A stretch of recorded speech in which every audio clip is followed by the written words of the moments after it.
So marami ako naipon na ganito na pang solar. Gusto ko siya isang pakinabangan. Ano pa nga ako dun sa taas eh. Kung makikita mo yan sa taas na yan. Ayun oh. Solar din yun. Yan. So, yun yung ilaw niya. Ayun oh. Yung dalawang yung magkadiis. Hindi yung nailaw na ano. Nailaw ngayon. Yung yan.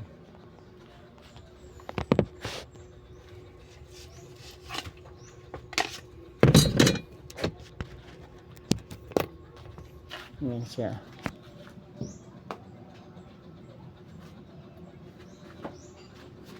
Ito yung tinutukoy ko. Yan, yan.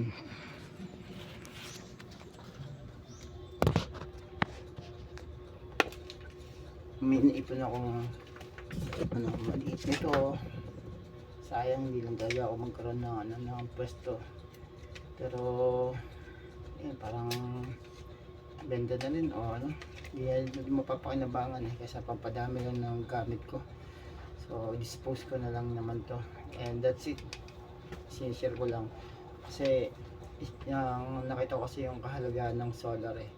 Hindi ka na magbabayad ng kuryente yun, pero hindi ko rin siya magawa. And ako naman, nangangarap din naman ako na magkaroon ako ng sarili ko ng peso na ano, pagdating ng araw magawa ko siya, na ma-repair ko pa siya. So bumili lang ng bago kaysa gawin pa to. So that's it, and padami lang kasi ng padami yung gamit ko eh. So share stories lang naman na bawas-bawasan na. And that's it.